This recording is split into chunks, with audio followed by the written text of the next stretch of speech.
Hi, my name is Gontse Tsatsi, Head of Retail Client Management at Old Mutual Investment Group, and I'm joined by Portfolio Manager Siboniso Nxumalo. We're going to talk about investor behavior.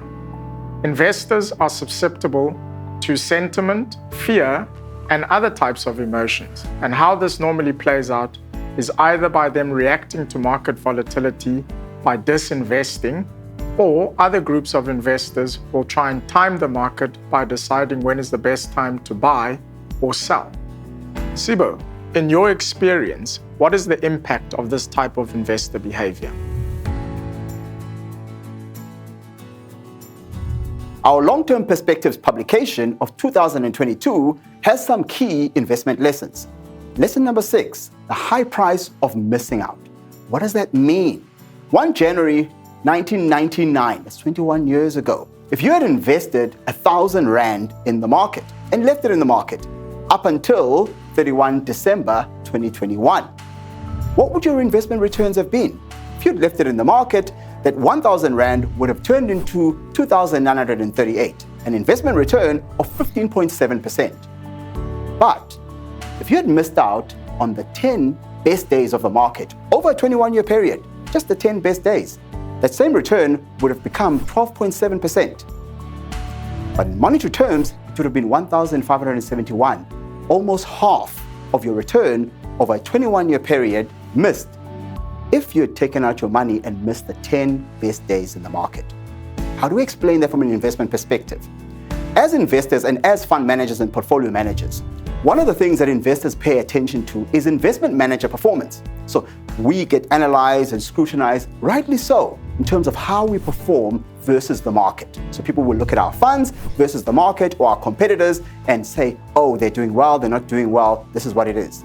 The one thing investors don't do, though, is look at their actual return relative to the market. The gap between market returns and investor actual returns usually are smaller. And that gap is called the behavioral gap. And the behavioral gap is how investors act when they're faced with maximum pain. When you're faced with maximum pain as an investor, do you stay put? Do you sit still in the fund? Or do you get nervous? Do you let your emotions overwhelm you and then you take the money out? And then once you've taken the money out, the market eventually finds a bottom. You don't know when that is, and then starts running again. And then you put your money back in. In fact, Vanguard, the large manager globally in the US, did a study in the US about this behavioral gap. And you could see that investors that just stay in the market, stay disciplined, stay invested, earn about 2% more than investors that attempt to time the market. And remember, let's go back to my example that I used earlier, about 1,000 Rand invested. 15.8% in the market over 21 years, you missed the 10 best days, you're getting 12.7%. You're almost halving your return, because that's how compounding works. So what are we saying as investment managers? It's not about timing the market. It's about time in the market.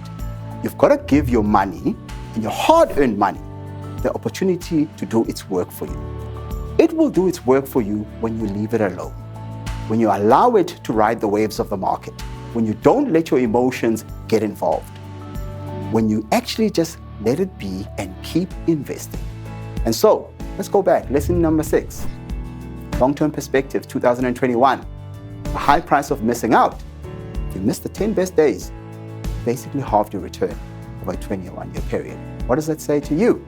Lesson there, stay invested, stay put, be disciplined.